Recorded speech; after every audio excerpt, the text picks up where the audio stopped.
What it do, peoples? What it do? Welcome to the showgram. I gotta say, let me turn this down just a wee smidge. And getting things kicked off, we're gonna do a quick Q&A today. But before we get started, it is time for this question that I like to ask folks. So I'm just gonna pop up a text box real quick.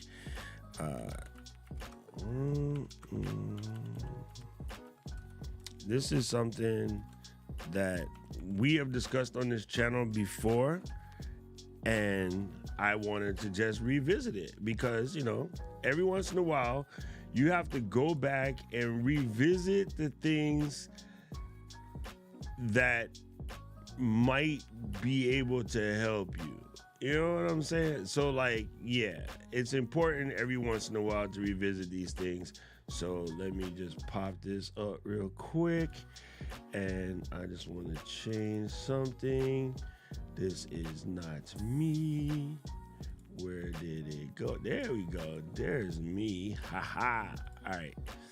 Little bit crazy. All right, here we go. There it is. Boom. I like to ask this question every once in a while, and I'm waiting for you guys to fill it out in the chat. Let's put it on this side. It is literally one of my favorite thought processes that I go through once in a while. And you sit back and you just posit to yourself this question. And it doesn't have to be negative, right? I don't want everybody to automatically assume that this is a negative thing. Sometimes it just is what it is. You don't have to put any weight on it, right? You can just let it be. Oh, wait, that's the song. Let it be, let it be, let it be. But yeah, there's the question for today. What is keeping you small? And the reason why I asked this question is that in the last couple of weeks, we've been talking about, refining our values, refining our purpose. I was going to say purpose because, it's a combination of values and purpose. And one of the first things that we talked about that was probably heavily consequential in figuring this stuff out is coming to grips and having some self-awareness, right? And in my head, self-awareness is easy, but I see just from people in public, like I was on a trip last week and I just see some of the things that people do. And I just wonder if they realize what they're doing sometimes. Okay, so I'll put this one in the context for me. I'm not the smallest cat. I think Luis and I talked about this at one point in time. We were somewhere. We were in Amesbury or Massachusetts or heading to New York or somewhere. We were in the Target, and I know that I'm a bigger than average person. So when I go into confined spaces where it's crowded or whatever, I purposely put myself in a position not to take up the whole room. I make myself small. Let's put it that way. I make myself as small as I can for my size. And it cracks me up when you're in a place like a cafe and a bunch of people got to queue up or line up or whatever. And two people of my size will stand right in front of the menu and then stare at it for the longest time. And then when they're done, they put themselves in a position to block everybody else's flow. And I'm I think when you're of size, you got to be cognizant that you take up more space. You got to try not to bump into stuff. You got to try not to block things. You got to try not to be the bull in the china shop. And I am very conscious of that. And it cracks me up when people of my size or better don't do that. How do you not know that you're standing and blocking the entire aisle at Target? Yeah, me too, Rich. I'm with you. I am. And so because of that, I try super hard to get out the way. You know what I mean? Like I'm always thinking of I got to get out the way. I got to find some place to be. But I'm with you. I feel like I'm always in somebody's way. And so because of that, I'm super conscious of that. That is a level of self-awareness, right? Now again, it doesn't have to be that. I'm just thinking of one that just always comes to mind. It's like trust me, yo, skinny folks like Paul do it too, right? We're at the mall. I think they call it Westfield. I think that's the name of it. It's the opposite of General Growth Properties, but we're at a Westfield Mall in San Diego, and there is a family of like 6 people, and they're walking shoulder to shoulder like this. I'm like, you guys are creating the O line, right? Like, why would you do that? There's no other place to go. This is a portion, the mall has these, Westfield malls are strange, right? They don't have a block. They have like weird patterns. Yeah, damn. Okay, that's right. He from there. He know what's up. And so Westfield is like a spider. It's all over. But on a couple of the corridors, they're like sort of single-use corridors. Other corridors, there's a side this side and a side that side.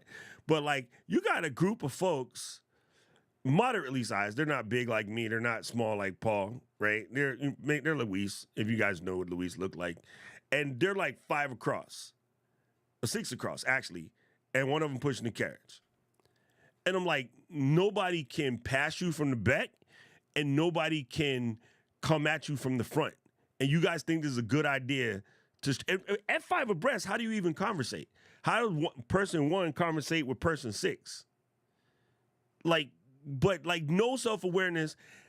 And hold on, let's kick it. Walk mad slow. They on the whole stroll, like. And I'm just like, excuse me, and they don't even hear because they're in their own thing. And we're like, excuse me. And so luckily, the small person in our group, she just cuts right through. And then they're like, oh. And then they kind of like, adjust their pattern.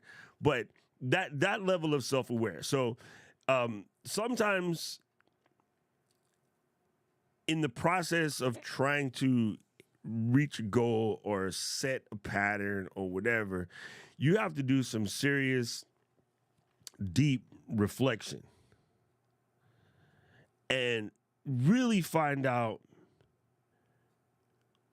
what it is that's keeping you small. I'm laughing at this, Gretchen, because I know how tall you are. Right? Paul says, I find most of the time that it becomes to believing in oneself. I think that is a huge part of it. I do believe that is a huge part of it. Yeah, it's called, Luis says, it's called being courteous and thoughtful. So that's what I mean, thoughtful. Maybe the term self-awareness throws people off, but it's a combination of thoughtfulness and mindfulness, right? So when I think of, for me personally, what it is that's keeping me small, I think it comes down to I'm a tester, and one problem with being a consummate tester is that even after you have the right answer, even after you find the results and you know what it is, you'll just conduct another test. And that keeps me in a position of constant evolution. But at some point, you have to stop mixing the concrete and pour that shit.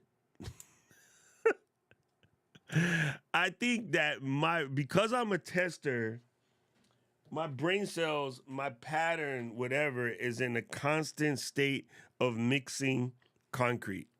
Not Netflix, YouTube. Will you catch? It feels weird to have my TV off. Sorry, folks, I had a sidetrack because it's bothering me. And I ended up with a cart full of crap in my office because we're rearranging some stuff in the other side of the office. Oh, that just didn't even want to work. Yes, so I'm asking for brutal honesty here. I want you to tell me what it is you think that's keeping you small. Now, Aubrey says, question, you pointed out that I was in need of self-respect, therefore I'm working on it. Yeah, and that's a portion of self-awareness, right? Like, I'm okay to be growing something or fixing something or working on something. I'm fully okay with that. I think some people have to get okay with it just not being flawless. We still have people in our group, in our community, myself included, who are having a hard time shaking the perfectionists. Like, and that has to stop, folks.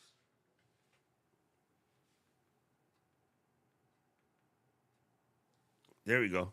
See, that's a perfectionist move right there. I could just leave the damn TV off. It wasn't affecting none of y'all. It was bothering me. So that's a prime example. This is an example. It was bothering me, so I'm gonna stop what I'm doing, talk about something hella important, just to fix a squirrel brain loop of mine because I don't like open loops. I have a squirrel brain. I need loops closed, and the TV being off is open. This big giant pile of crap that this small person I know wheeled into my office, that didn't phase me as much as the TV being off back there. So I got to squirrel out for a moment so that I could, and it wasn't bothering not nay soul. Nobody said nothing. Sammy didn't say, hey, the TV off in the back. Rich didn't say, did you forget to pay your TV bill? You know, with no jokes. And me, I get sidetracked by looking at the black thing and it just throws me off. That is a huge portion of what we're talking about today. So again, I'm gonna scroll down a little bit and, yeah, it's crazy, but this is funny to me, Ops. After I lost 160, I still thought I was huge. That might be a thing. That might be a thing. Rich said the dang sightseers.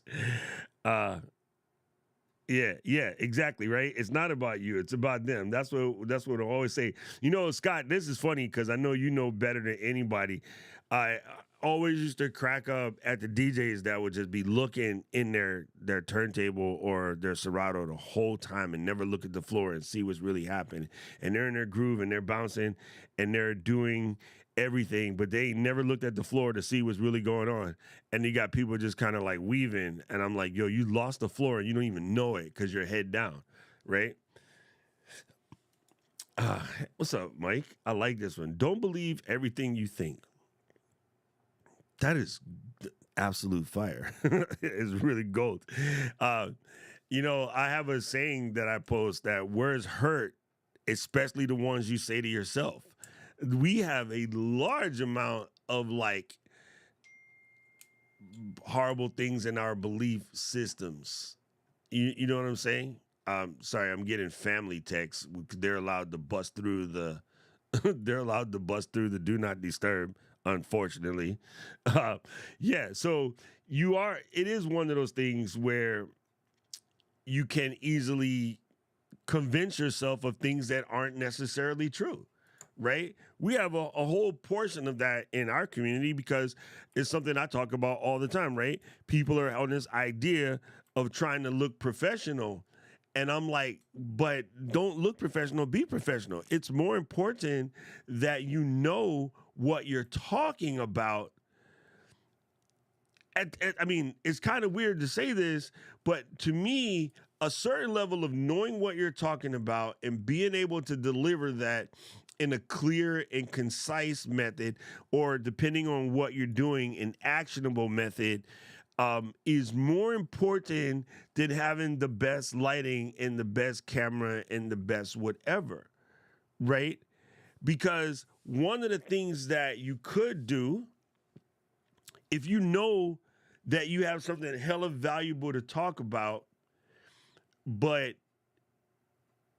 you don't have the best setup, here's how you could do it, right? So let me just pull a random picture. And I had just pulled this picture because my sister-in-law just asked me what type of protein do I use. And so here's the answer to the question. So look, you can do something like this. Pop this over here. Put your camera like this, right? go into a situation where you know I got a junk camera. Go like that. As a matter of fact, let's use this one. Put yourself in the corner like that. The product that you're talking about like that, and then have all your bullet points over here on the side, right?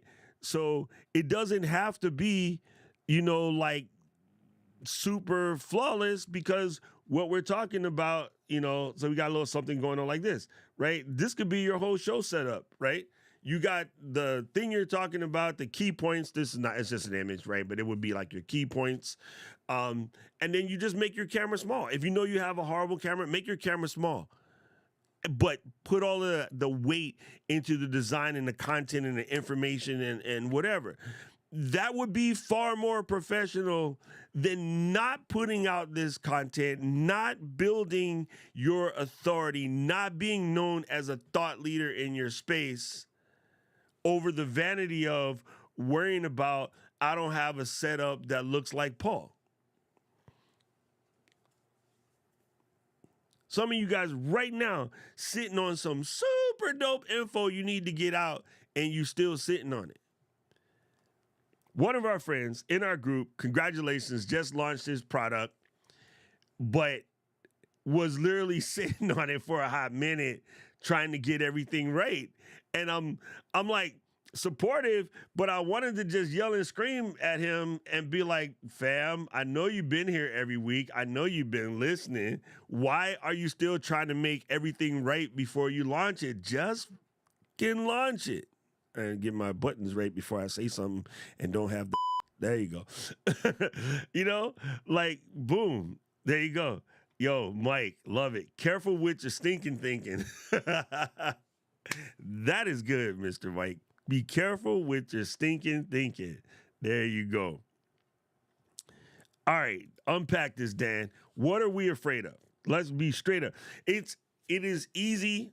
I'm gonna dangerously pick on Dan. A whole bunch of people will default to that answer. And I'm not going to sit here like a dummy and say that it's wrong. But a lot of people are fear of fear itself. Like, they don't even know what they're actually afraid of. They just know from other people that this is a plausible excuse, so they just say it. There's a bunch of plausible excuses that people put out because they heard somebody else say it and they adopted it. Like, I have never noticed in my life that I kick in the bed like at night, and then I saw a commercial about restless leg syndrome, and then I noticed how much more I kick in the bed when I'm trying to fall asleep. That's called ambient awareness. It's nothing. It's just I kick in the bed when I sleep. Deal with it. The covers might get all messed up. If you're a person that likes neat covers when you sleep, don't sleep next to me because I'm kicking, right? I'm trying to get comfortable. I'm going to flip about 15 times. And then when I finally get my spot, I'm out like shout. I probably won't move majority of the night. Right? Unless the insomnia kicks in, and then it's another situation. But I just kicked. And then somewhere circa 2008, a commercial came on TV talking about you might have restless leg syndrome. And all of a sudden, I got restless leg syndrome. I don't.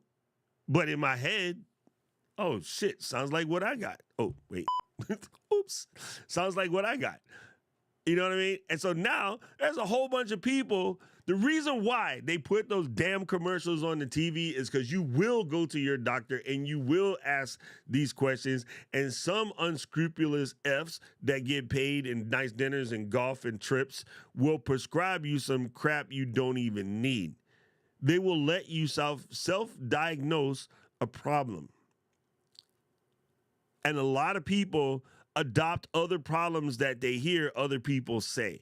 So I'm mad curious. I'm going to scroll down and see if it's in there, but I'm mad curious as to exactly what the hell you're scared of. Yo, what it do? Yes, Aubrey, man, we all know this. If I knew you, yeah. Thanks, Dan. The TV has purpose and a potential, but it needs to be on 100%. Okay, Mona, this is one of my favorites, and I'm going to get into fights with people today. Okay? I love it. I'm going to read Mona's whole thing out. Imposter syndrome can keep you from fully showing up or playing small. You don't have to be an absolute expert to add value. This is true. But here's my point on this. I want dead honesty in the chat. I'm going to have to mark this point and jump back to it. Okay, so, all right. It's going to be super hard. But I'm going to look for dead honesty in the chat. Prior to 2018, so let's go back 5 years. How many people in the chat have ever heard of imposter syndrome? Prior to 2018, how many people in the chat have ever heard of the imposter syndrome? Raise your hand. I'm curious. And if the answer is no, nope, not me, never, whatever.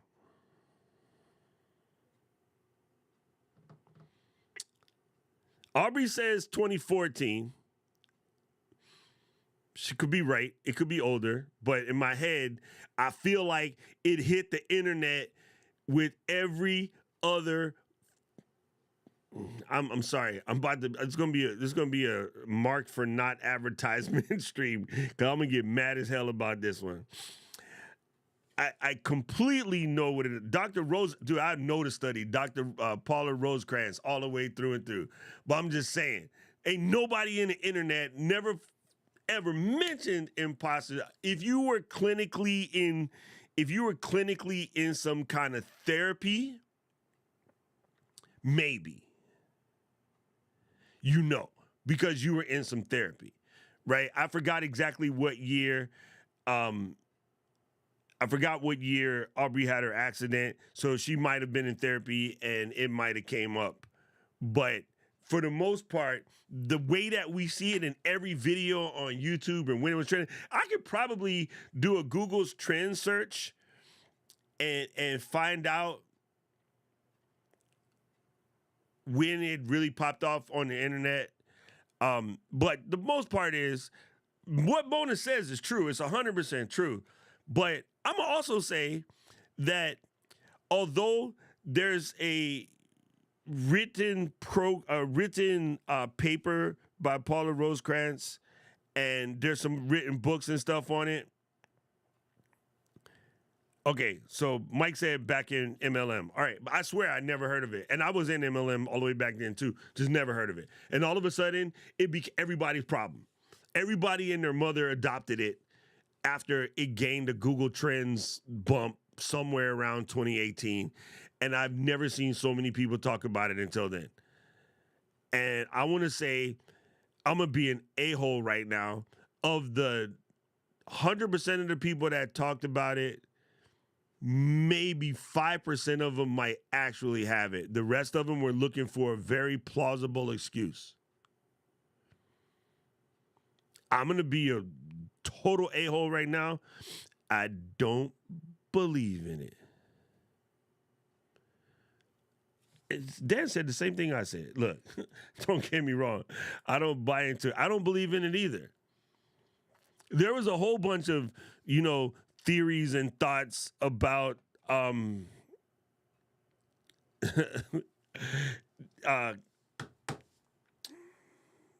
my God, I can't think of what it is. Oh, like doing frontal lobotomies and stuff back in the day, drilling holes in people's head and bloodletting and all of these scientific things that were quote unquote real at the time until they weren't. I'm waiting for somebody to absolutely debunk imposter syndrome. Because I just think it's a terminology and excuse that people throw around way too heavy. And you know me, I am hardcore on this one. I will fight somebody tooth and nail. I don't think that Real Deal Holyfield creator burnout is a real thing. I think that happens to creators who get too caught up in their brand deals and they let the brands boss them around because they didn't set parameters properly, and now they're being forced to make content that they don't really feel or they don't really want to make. And so I have to say, as crazy as it sounds, right? I'll tell you right now what I would do for about 80 grand for something that I want to buy. And I want to buy it in a big way. And I'm absolutely would just love 80 grand.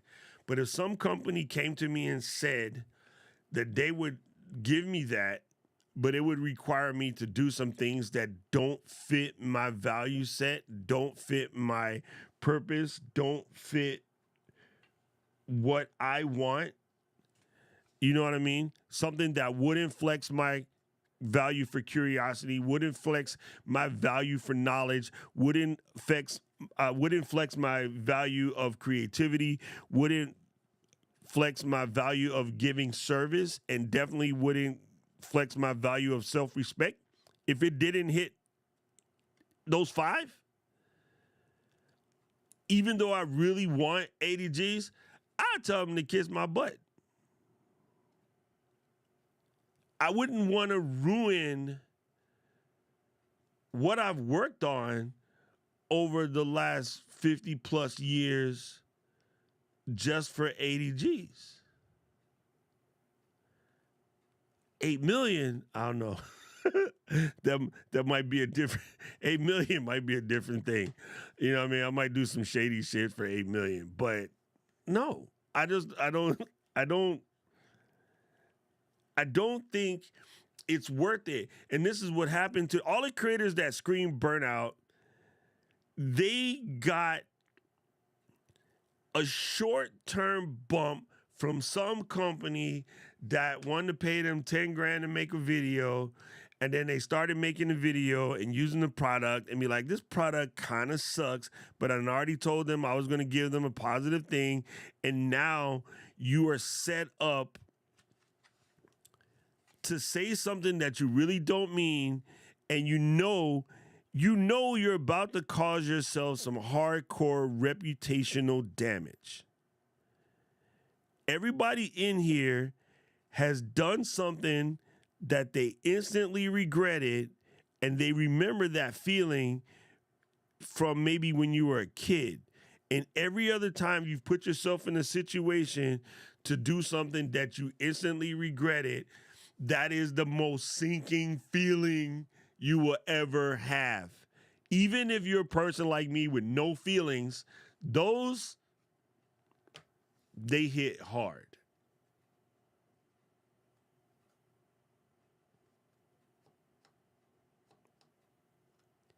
So never slide on one of your, if you work for a company that doesn't align with one of your values, you hate your job. You might have to do it because you got to pay rent, mortgage, car note, whatever.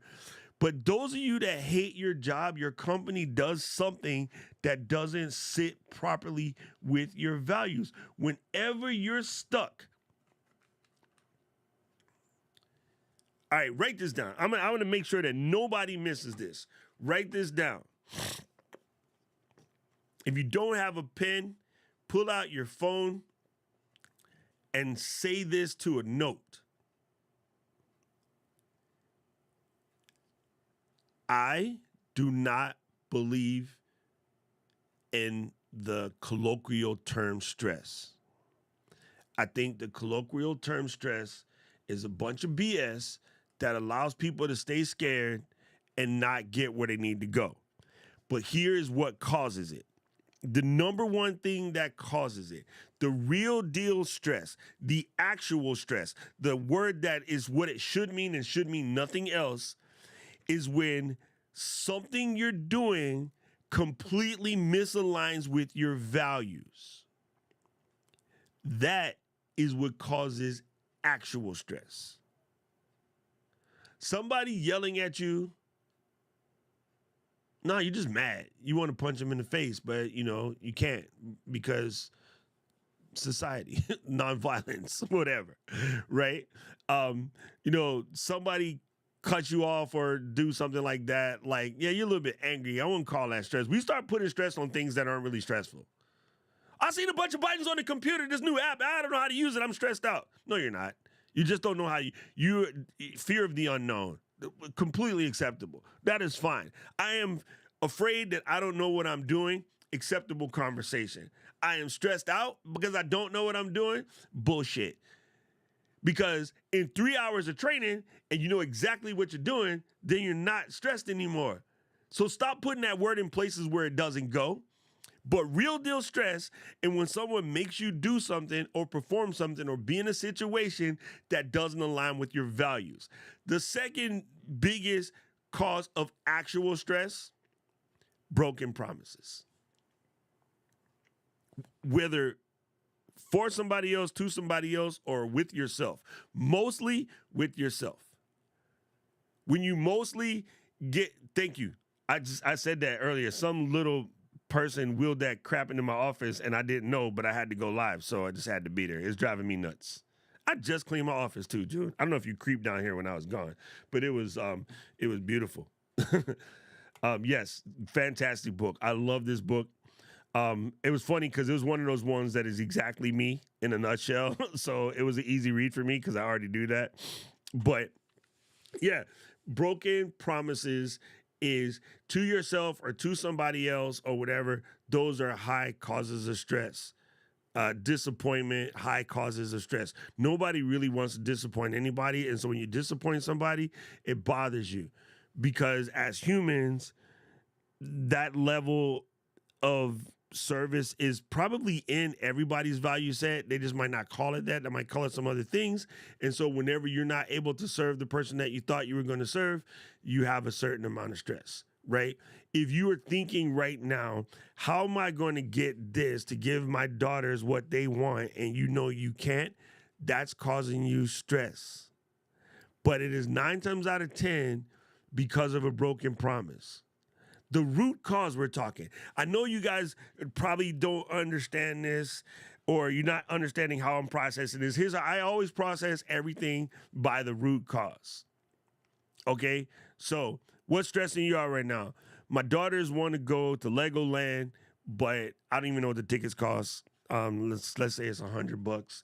I don't have $200 right now, plus the drive and the time and whatever. Okay? I'm gonna look this up because I'm just curious what it costs. Why people $179? Jesus, mother! Oh, man! I'm gonna tell you right now. If I had a kid, they would not be allowed to know what the hell a Lego is. Okay, that's better. It's 119. That's still bad. I ain't paying $120 to look at a bunch of plastic. Are you crazy? That's insane. Anyway, I'm sorry. might I digress? I'm gonna mark this mic so I can come back to that. Yeah. So say this is what you got going, and you tell yourself that,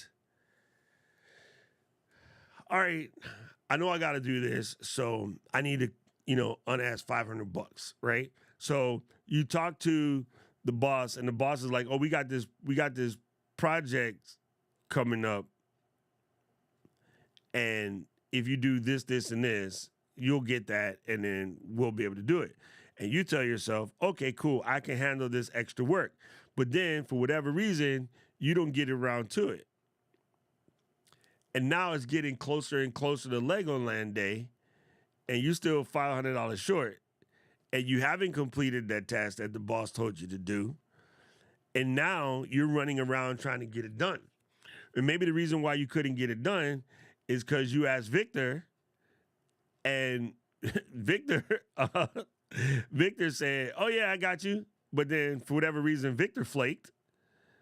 So you asked, Luis, and Luis is like, "Oh yeah, cool." Luis is with Victor at the strip club. And June's driving, and now you stuck because you told the boss that you was going to get this thing done. The boss was like, "Bet, I'm going to kick you like a G for doing it." And you relied on some other people to help you with something. And from all of these broken promises, From the one to your daughter went to become a broken promise to yourself to get this task done, which became a broken promise to the boss to get it done for the boss, which were broken promises from Luis, June, and Victor, and Cinnamon on the main stage. And now, a week out of your Legoland trip, you like, oh, what am I supposed to do? That's stress. So people say the word, but they're not digging into the root cause. 9 times out of 10, the root cause, again, is behavior that doesn't allow for your values.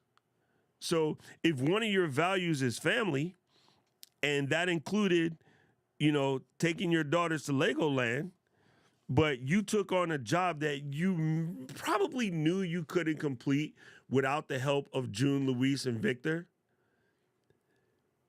because you had your eye on the other prize but didn't think it all the way through, you generated the stress. I used to tell this to all my friends.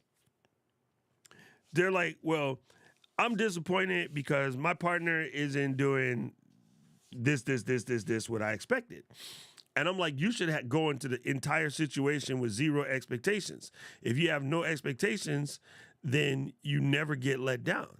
You just accept what you get and be grateful for what you get. And anything higher than what you get is considered a bonus. And people didn't understand that.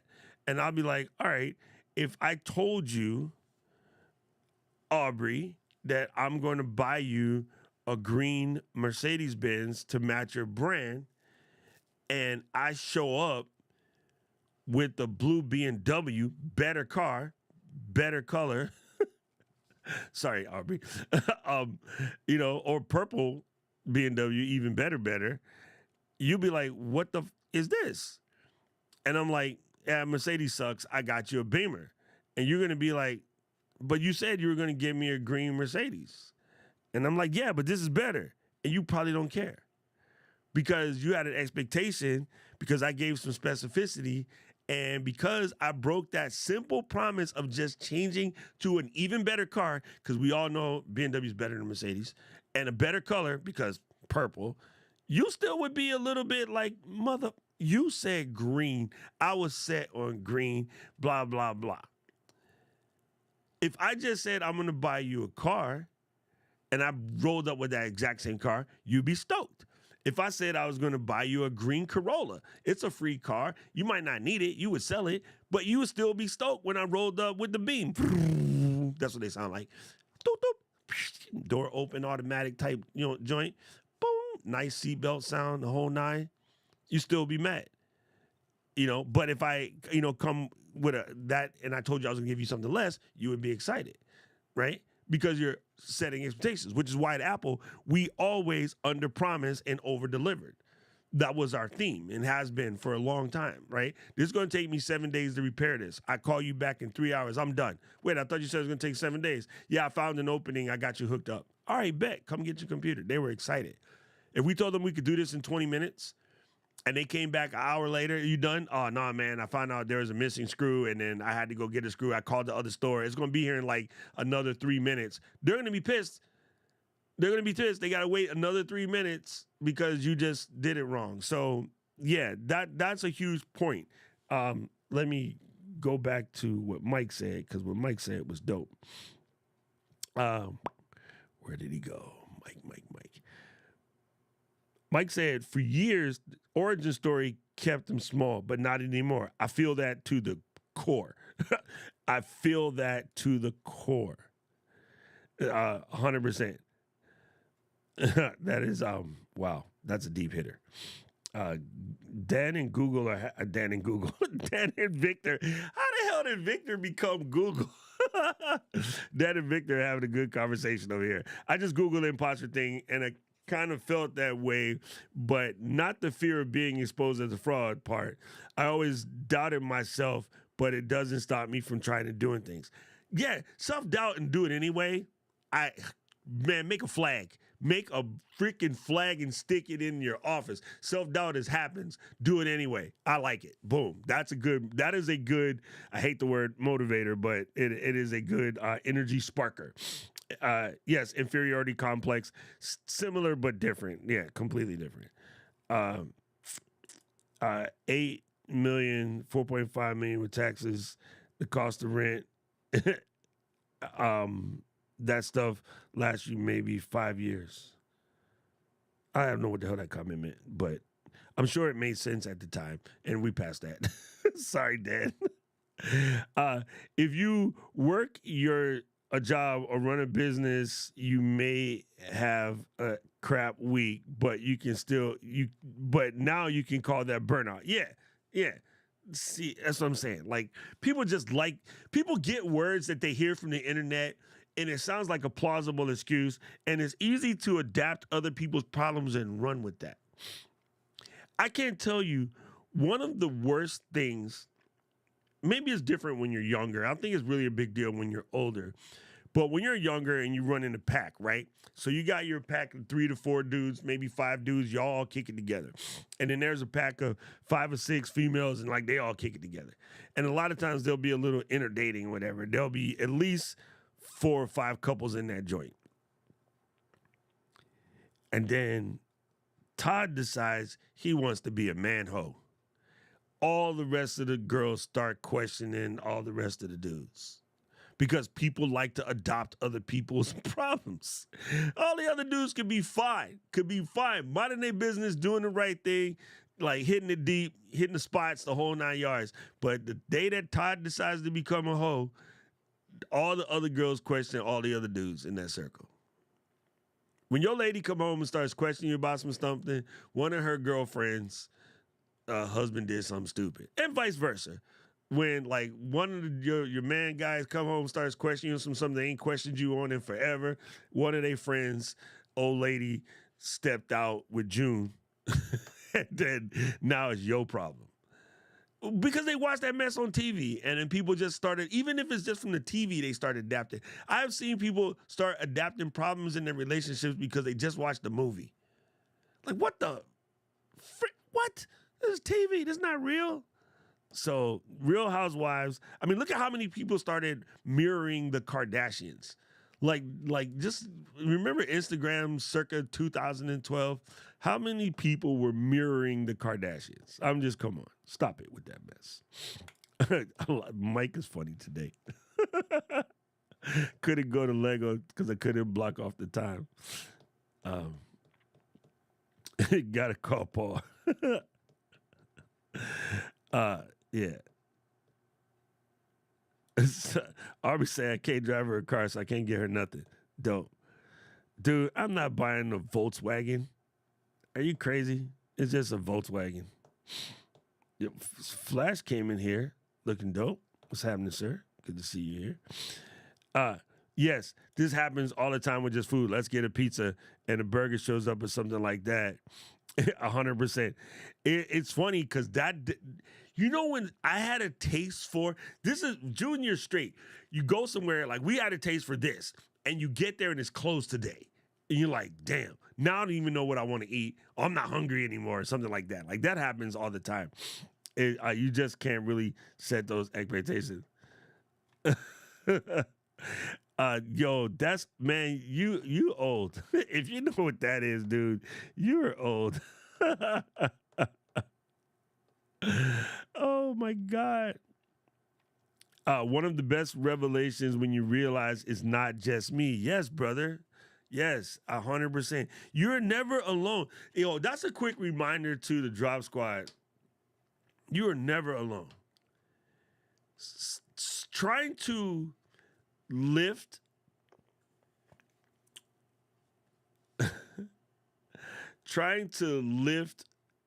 a dresser by yourself will cause you to get a hernia.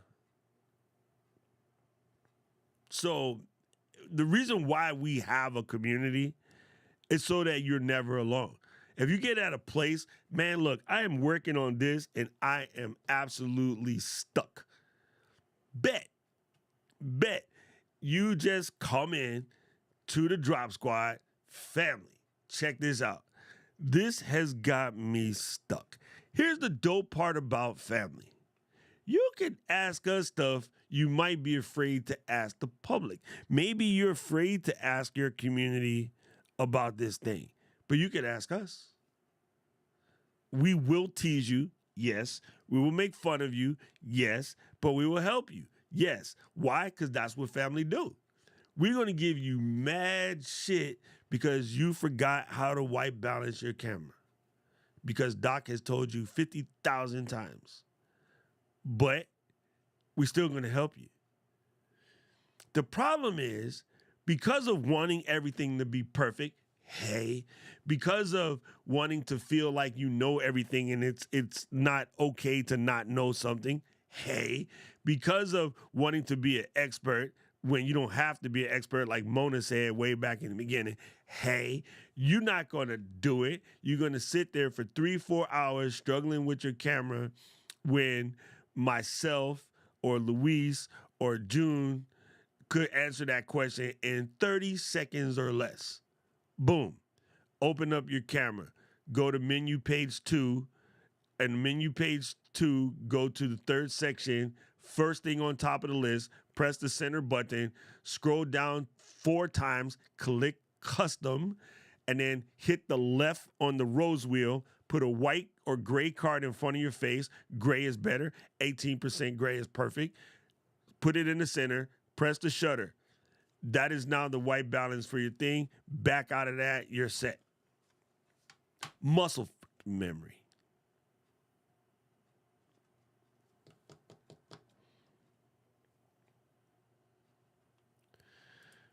Yes, 100%. You know what, man? Why you gotta bring this mess up, Jim? I was just thinking, I haven't had kimchi that I'm happy with for a year and a half because I compare everything that I get to Pop's kimchi. And I'll be like, it's all right. I'm mad. It's not the same. It's too sweet. It's too sour. Freaking, I hate the sour one. I don't know. I can't stand the sour one. Yeah. And yeah, kimchi's good for you people. It'll get your microbiome flight. That's a good way to de-stress. Eat kimchi. I don't know if you know this, but your micro, whatever you got, your flora inside your stomach can highly affect your brain and your thinking, your process, your focus, and the whole 9 yards. A heavily fermented product like kimchi can actually make you smarter. I said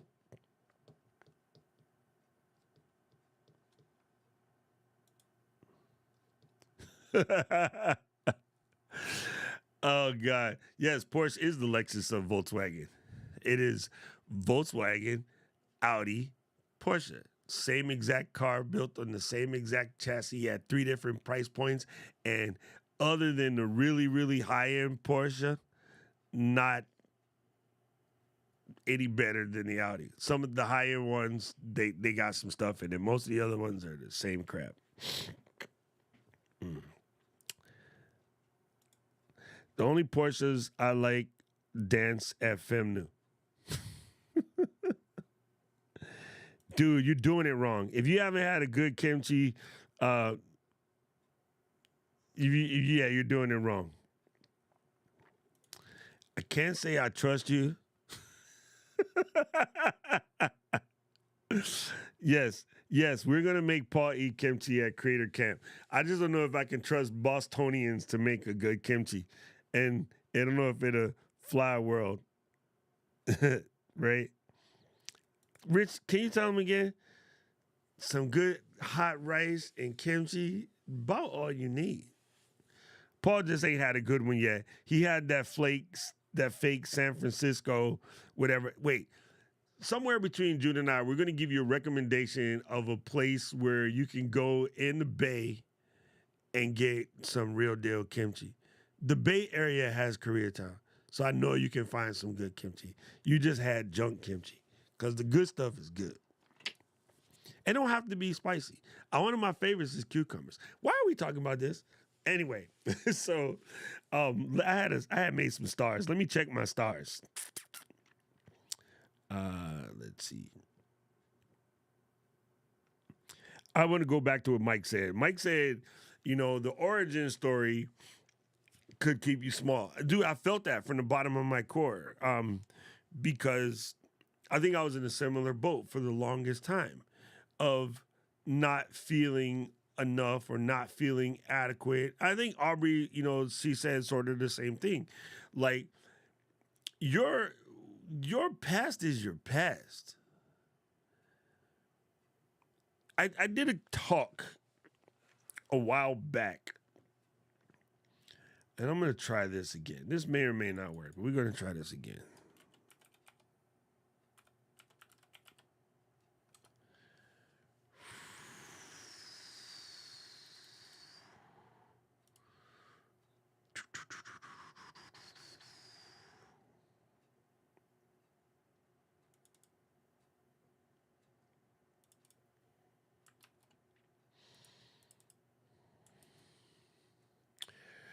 Oh my God.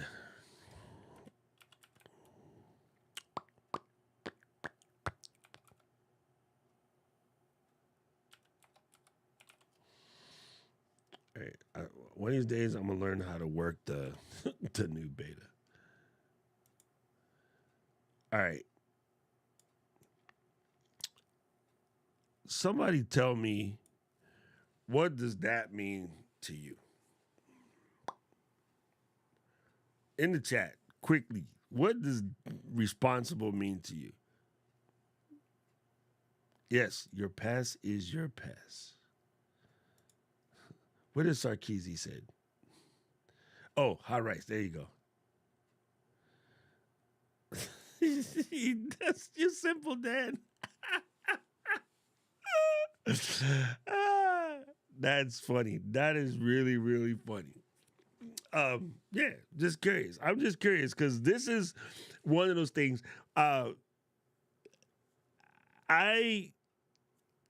have been doing a lot of conversation and talk and whatever about people using words in a manner that doesn't really serve what they serve.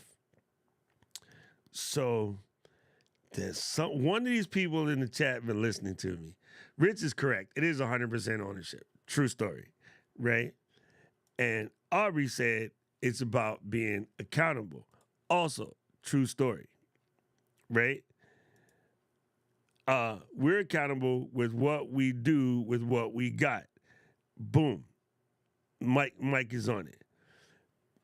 But Luis has heard me say this before. He probably spend the most time with me out of all of y'all driving up and down the East Coast. Oh yeah. Oh, I love that is one of my favorite things, and I love me a Les Brown. Responsible means being able to respond. It's called being response able. It's legit what it means. Responsibility is being response able. So, if I am a co-pilot, my responsibility is to be able to do all the things the pilot can do just in case something happens to the pilot. If something should happen to the pilot, I am response able to jump in that seat and bring this plane home safely. If I am a fireman, my responsibility is to control the fire to mitigate the damage, to cause as least damage as possible. When there is a conflagration, I am able to respond by suppressing said fire.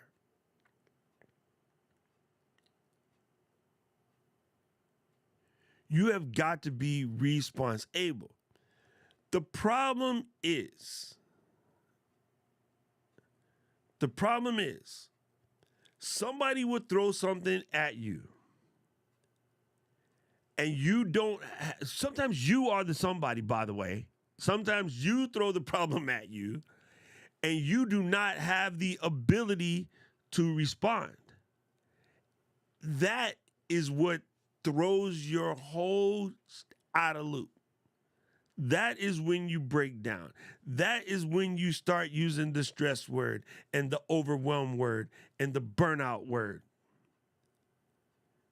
Because you're not able to respond the way you want to do.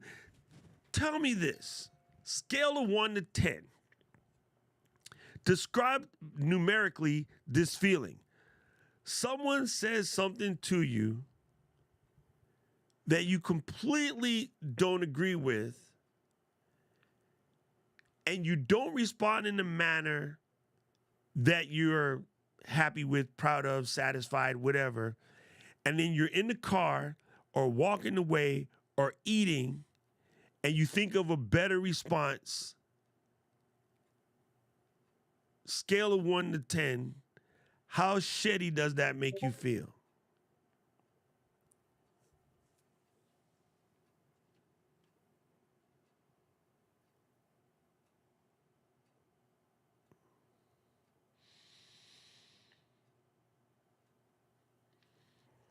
I'm talking about the ability to respond, not.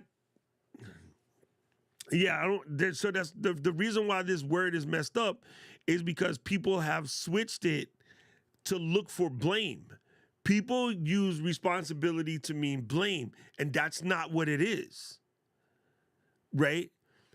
Responsibility is prior to action, not after action. And so June is right. This is why I want to steal the word back from idiots, because responsibility is based on for, not after. You've already responded. So that's not the same thing. That is, you're liable for. There's other terminologies available, but we started adapting responsibility to mean liability. How the hell you get in here? How the hell you get in here? Anyway, and that's a problem. That's a problem. This is why people get twisted over what their responsibilities are, because the word means your ability to respond. It doesn't mean liability. That's a different freaking word. Whole different word. So, yeah. Look, everybody in here is high. Michael's in the right ballpark, but everybody in here is high. And trust me, I get that all the time. I was like, I should have said this. I should have told them, like it happens. But you definitely have to learn to let those go, right? But the reason why I bring it up is because, again, when you know your value set and you have it, we're going to talk about this till we're freaking blue in the face. And when you know your value set, when you can call your 5, right, your Voltron. Is that 5? Yeah. When you can call your Voltron and you compare it, if you responded and it aligns with your 5 and it moves your progress to your purpose further, if it covers your why, you responded appropriately. So, when someone comes up and asks you something and you be like, nope, can't do it. Why not? Doesn't align with my value. Oh, no, but we offer you more money. Sorry. No. This doesn't serve my purpose. You're allowed to be selfish as about your purpose. I screwed it up. We all know. A whole bunch of y'all know. We screwed it up. By we, I mean I. I just, because I'm, a split personality. Billy Mulligan. It's Milligan, but I don't know why I always want to say Mulligan. I haven't played golf in forever. God dang it, get the hell away from me. I'm going to be responsible for kicking this fly's ass in a couple minutes. When I started this, I failed you guys because I lacked clarity. We're going to duplicate this bad boy. I'm just bringing out these words to keep us on point. Man, this fly is getting on my nerves.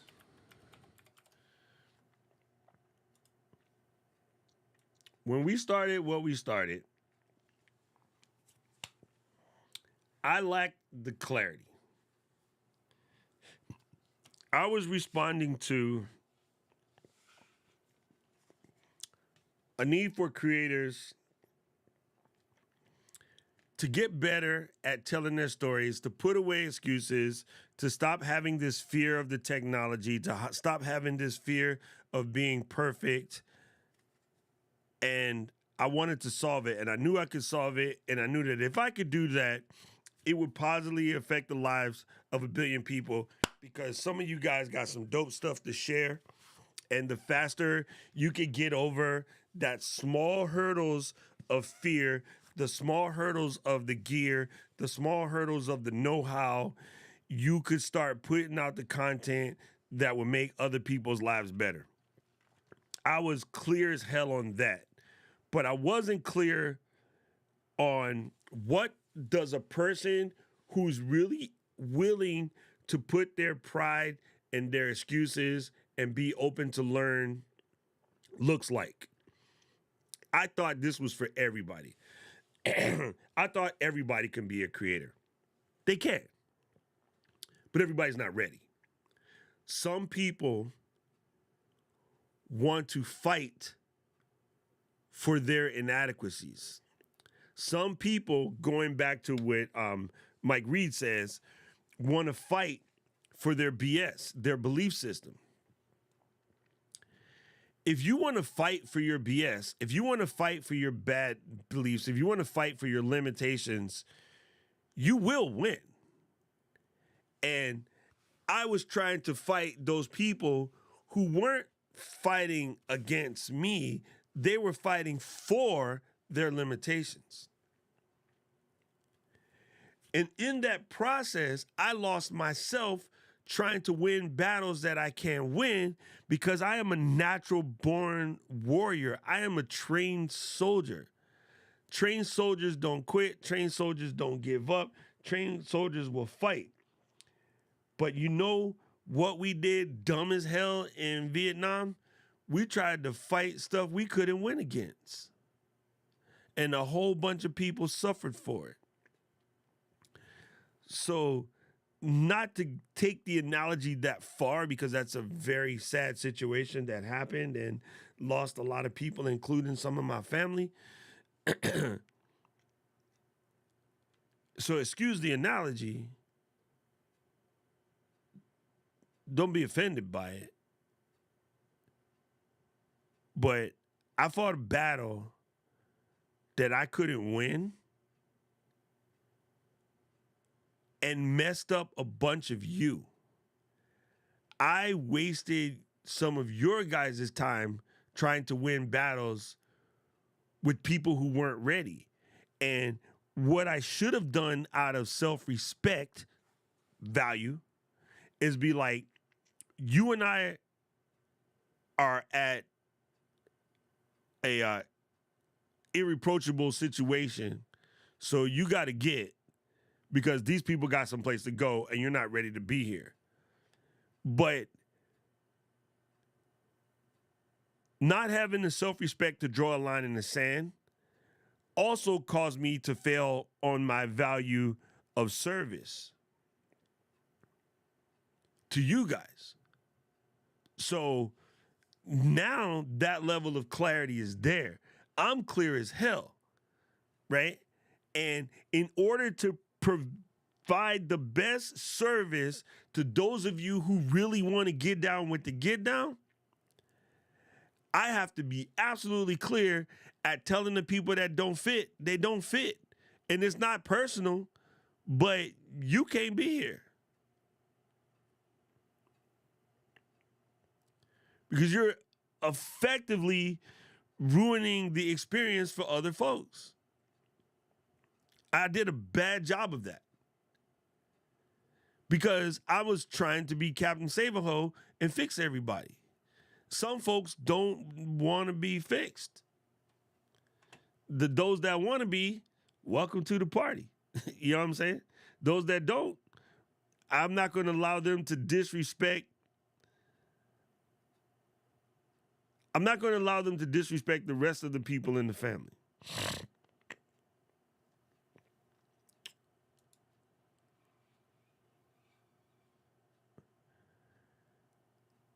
I agree with this to a certain extent.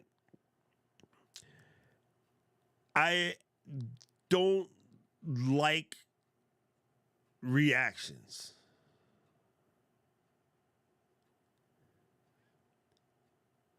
Actually, this is really weird. This is going to sound crazy. Action is important because it's almost muscle memory because you're so well trained that you know exactly what to do. Reactions are normally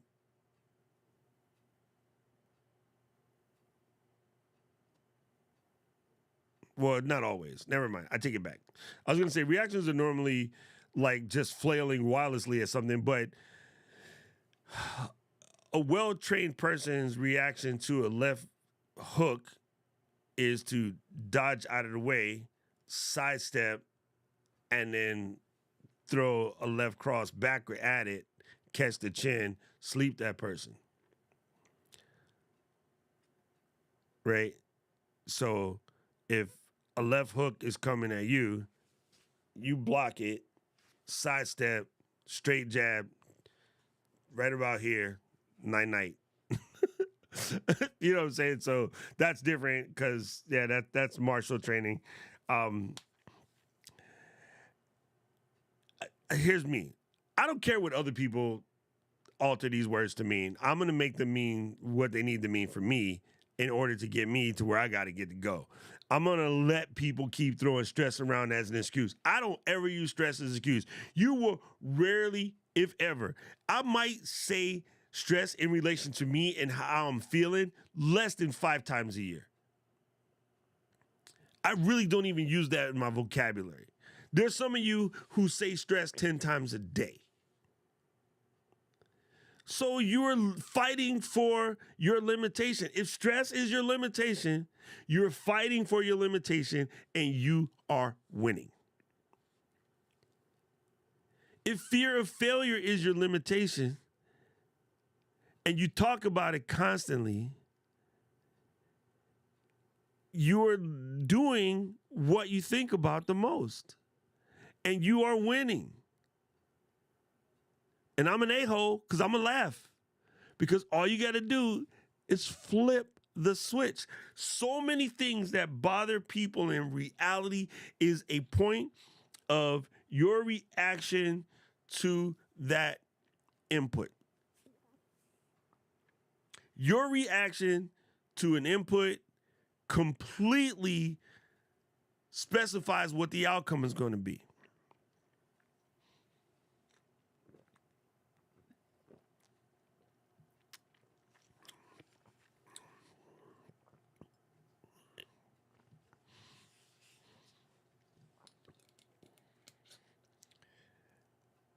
In my business before, as a nightclub practitioner, every time, every week, someone would try me. Right? Someone would come up and man, he got cut. Somebody would come up and say something stupid. And there's basically a couple of people. If you go to anywhere, gym, whatever, you'll see it. There, it just happens. Somebody comes up to you, say something stupid. My normal answer was yes. So somebody will come up and be like, "Oh, you're blah blah blah blah blah." I'm like, "Yes," and just keep doing what I'm doing. And they don't know how to handle that because they're expecting you to, fight back. They're trying to start a fight, or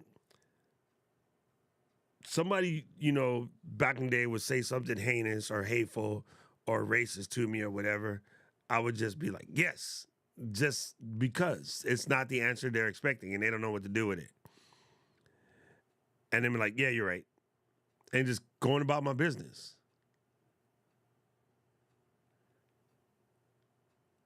I could fight back. I could do whatever. But is it worth losing my liquor license? Is it worth losing a career? Is it worth shutting down a party that I worked all week, to get together? Is it worth throwing away an event where there's 3,000 other people enjoying themselves because some meathead came up to me and said something stupid? Um, in the back of my mind, I'm like, compliments of that person's tax dollars, I could remove their life where we're standing still. But what would that serve? Like, it wouldn't serve anything. So the reaction to that sensory input, that's where success and failure lives. Success and failure lives in your reaction to a certain input. So again, I hate to be a wise ass about this, but I always laugh when we're at a YouTube conference talking to creators, social media marketing or whatever, and someone comes up and says, "Well, how do you handle the hateful comments in the comment section?" And I'm an asshole because I just laugh. I'm like, "What do you mean? It's pixels. Pixels don't hurt unless you let them." You just ignore that person. People say stupid crap to me in the comments all the time. Compliments of Paul, not as much as before. But, Paul has been here to fight those people saying dumb shit in the comments. I'm sorry, Paul, because now that I said it, we about to get a whole bunch of idiots coming through the comments. Because that's what happens. It's like in soccer or football, where you're like, man, he hasn't thrown an interception. Interception. Oh, here we go. But I oftentimes, sort of laugh at that, and I think to myself, like, man, you grown up a very privileged life where the first hateful thing you've ever heard that really breaks you apart was written in a YouTube comment. Damn, I wish I had that life, because I've been getting hateful comments since I was able to understand English, which is about 3, you know?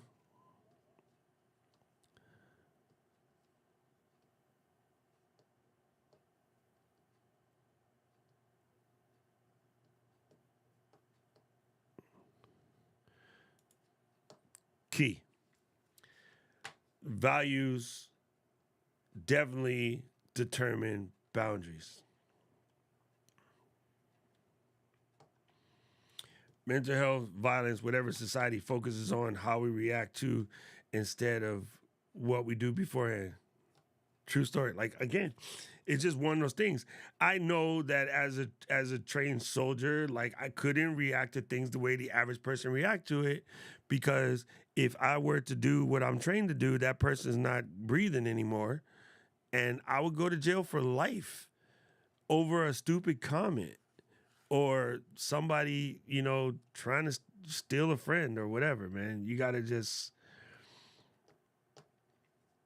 take the enlightened path, right? Be proactive and stay ahead, or else you're always responding to something. Therefore, you're always a step behind. That's the point. That is the point, right? Prepare yourself, right? It's not That's not just here. That's all kind of places, right? I gotta close the door if you're not ready to get on, 100%.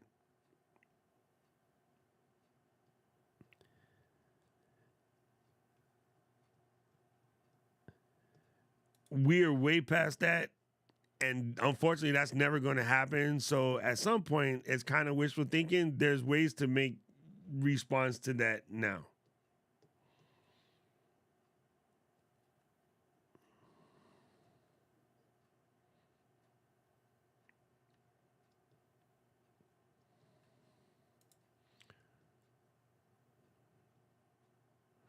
There you go. There you go. 100%. People look at me and say your job must be stressful. I tell them no, it's because I like what I'm doing. Exactly. That's what I'm talking about. When someone starts asking you about things that are stressful, Like, oh, that must be stressful. Man, seriously, one of the dopest things be like, nah, I'm good at it.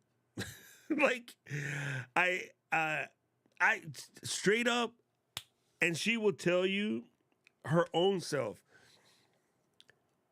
Probably one of my biggest achievements at work has been teaching Katie to not stress about things.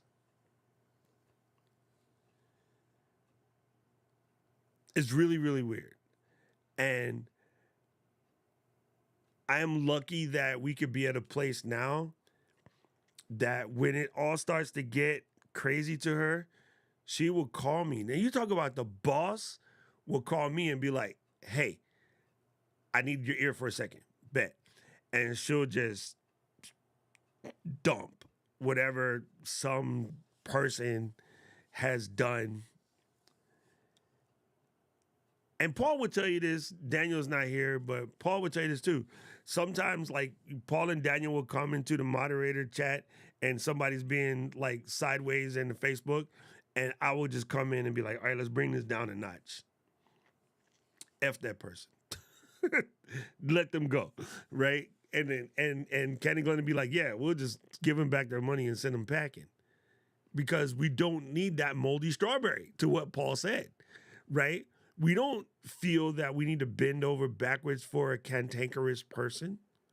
We don't let that ruin the entire group because one person is being like that. At the end, they end up leaving feeling embarrassed, and they still didn't get what they wanted. So I guess what I'm saying is, figure out what it is that's keeping you small. Remind yourself that how you respond to that is going to make a difference in your not being small anymore. And the easiest way to get good at being response able is to have clarity. So this is going to require some self-reflection. This is going to require some self-awareness. This is going to require some, like Mike said, a little bit ago, Reed said, you got to get tight with your values. Your values will set your boundaries. You know what I'm saying? Your values will set your boundaries.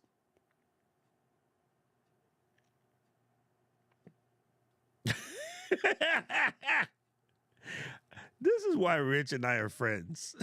This is exactly why Rich and I are friends. Rich is like a 6'7" version of June from Texas. Rich and June are the same people in different bodies. It's freaking obnoxious, and I love both of them. Ah, thanks, Rich. Thanks. That's a good way to close it out. I'm serious. Like, again, I realize now what it was that was keeping me small is I wasn't being clear enough on the values for the group as a whole, because I hate to say this, it's your guys' group, it's your family, it's all of that, but because I started it, it has to fit in my value structure. And if at some point it doesn't fit in my value structure, I got to remove that person, because I'm not going to be able to remain curious. I'm not going to be able to remain lifelong learning and knowledgeable, or be creative, or have that self-respect for myself, not to let somebody push all over my people, and definitely not be of service to my people to provide the best community service knowledge that I can. I can't do those things with the person that is rubbing every inch of it sideways. So don't take it personal, but if hopefully it's none of y'all, because right now I got the cool crew. I feel like our community is in a much better place now that I figured it out. And I'm gonna make sure that we're working it the way it can be. And Paul said it right there. You can't be everything to everyone. I had a fantastic conversation with Luis yesterday. And I was like, yo, Luis, I outlined it to him point blank. These are the mistakes I made. Please don't make none of them. Here's the list. And, while I was driving, we had this conversation. And he's like, all right, cool. And I think Luis was around to see a lot of them, so he knows. You know what I'm saying? He knows what they are. And I'm happy that, yeah, hell, it took me 3 years to figure it out, but I figured it out. And the one thing I can promise you all, I'm never going to just take some crazy deal just for the loot that doesn't align with what we're trying to do.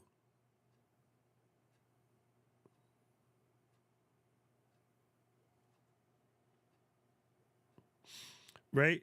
Harsh reality, in the words of our Father, no, not who you're thinking. I mean, literally, our Father. You can't save them all. Man, yes. Pop said that on a regular basis. You can't save them all.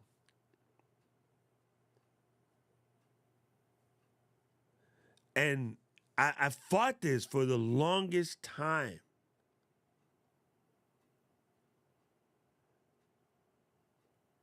Yeah, man, maybe it's a little weird that, all right, people, it's about to get weird. It's a little weird to me that the beginning of starting to get the clarity on this was right after he left us. It was right about that same time. It was right about, October, year and a half ago, where I started to get a little bit more clear. And that was right about the time we started restructuring the groups and dividing it into different tiers and putting certain people in certain camps and whatever. And then finally, like, breaking it apart. And then, letting one of the first people go from the community was really about that time. I'm like, yo, I feel like I spent so much time fighting these people to get their crap together when I could have spent that time bullshitting with Pops. So in the process of trying to save them all, like I'm freaking Ash. What the hell is Ash name from Pokemon? like I'm Ash from Pokemon. I still, to this day, it bothers me that I could have spent that time kicking in with him. And sometimes he would text me, "Hey, what are you doing?" I was like, "Oh, I'm teaching right now." And he's like, "Oh, okay, I'll hit you later." Ass Ketchum, that's the name, right? I was thinking of Ass Ketchum, but that's a different movie. Um, you know, and then he was like, "Oh, I didn't want to bother you because I was teaching." And I'm like, "No, you're not bothering me. If you need something, just let me know, and I'll just say I gotta go." But in trying to respect my time, oftentimes Pops would not call on those days we were having class. And I'm like, 2 hours long because somebody refused to learn a simple thing. And I could have been like, "No, man, this is my time. I'm ghost. I got to get." And then go do whatever the hell he wanted me to do. Which is probably fight with me about something stupid. But hey, those are fights I wish I had. So now, you guys, the Ghost Squad knows. Like, when we done Ghost Squad, I got to take Emma and Baba to go do our every Saturday, like sort of family lunch. Or go to one of Emma's swim meets or something like that. And I don't disrespect self-respect. It's on the list, fam. I don't disrespect my time anymore. Because that shit's short. So maybe one of the biggest victims, no, that's not the right word, but maybe one of the biggest sort of losses in that you can't save them all is while I was busy trying to save them all, I lost moments I could have spent with Pops, giving me the kimchi recipe instead of June. All right, on that, I'm gonna go to June's house and steal some kimchi. Good one, bro. Good one. That's real deal Holyfield, fam.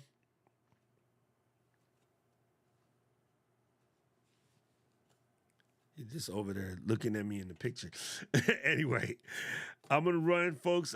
Go Squad, I see you in 30 minutes. I think. I don't even know what the hell time it is. Man, I'm on California brain. What time are we meeting, Luis? Please help me. My brain hurts. Anyway, guys, you guys rock. Today was good. I think it's an hour and a half. I don't know what the hell I'm talking about. I'm messing with you, bro. Yeah, it's a good thing, folks. So let's keep working on our. Yeah, it's an hour and 30. Let's keep working on our value structure. I'll pop in the Discord real quick for the after party. I'll see you guys up in there. And then, yeah, continue to march. Continue to work on it. And again, just do yourself a favor. Like, you don't have to answer me, but legit spend some time and ask yourself that question. What is it that's keeping you small? And if you need some assistance, reach out. You know how to find us. We're all in the Discord. If you want more access to that, the Drop Squad is your thing.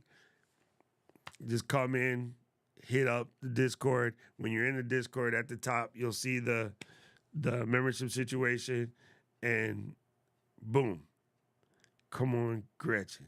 There's a reason the windshield is bigger than the rear view mirror. Woo! We're going to finish with that. All right, fam. I will see you guys in a wee little bit. Catch you in the Discord. Let's go.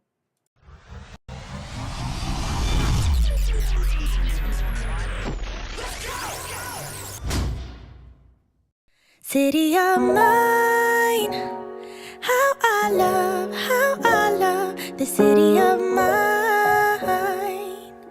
It never gets me down. City of mine.